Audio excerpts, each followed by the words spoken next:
What's up again mga kakulot? For today's video ay magbabike tayo. Kaya wag na tayo magpaligoy-ligoy. Tara, let's go! Wala nga pala akong magawa at kundi tayo magbike na lamang. Hindi pa tayo makalaot. Kaya wala pang vlog si kakulot. Wala magamit na bangka. Pagpasensyahan nyo na aking camera, talagang malikot, pati malabo kasi ka GoPro ang gamit ko dyan.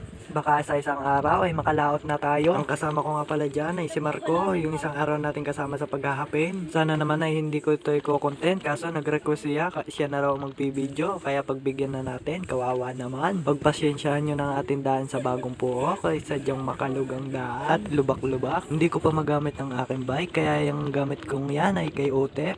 Hindi pa buo ang ating project bike na Silixie. Pag nabuo na nga pala natin yung project bike natin na Silixie, ay i-content natin ay manghahabol tayo ng aso. Charot, baka baligtad tayo ang mahabol ng aso. Kaya gusto ko muna pala i-shoutout si Ote. Bago nga pala ang lahat ay gusto ko muna pala mag-shoutout. Shoutout nga pala sa inyong lahat. Mga tropa kong kulot, sulit kayo mga idol. Kaya tara, balikan na natin ating video. Nagaling nga pala ako sa pier at nagpicture-picture at nagawa ng content sa TikTok.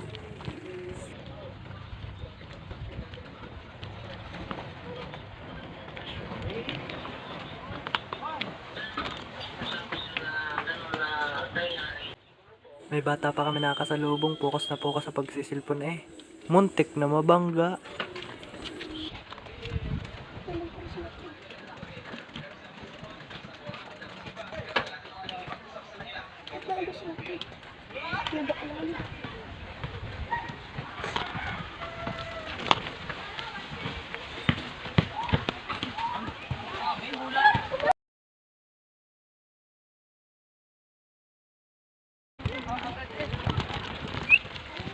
Shoutout.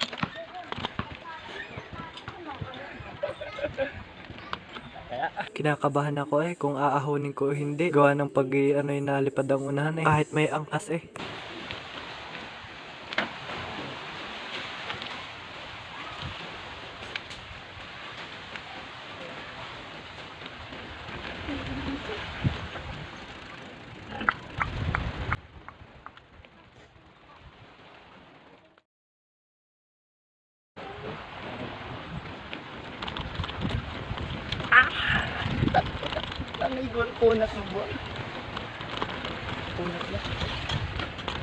Yung pagdating namin dito ay sabi ko sa kasama ko ay kapit at tayo haharurot.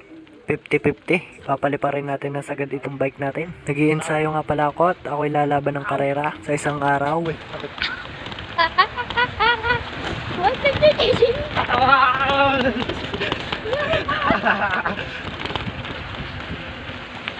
1,000 km/h. Pabilis na. Tutok ko sa ating camera bilis. Ganyan nga pala may itsura. Nang itim sa patakbo. Guys. Shoutout! Kaya hanggang dito na lang ang wala nating kwentang video. Bye-bye!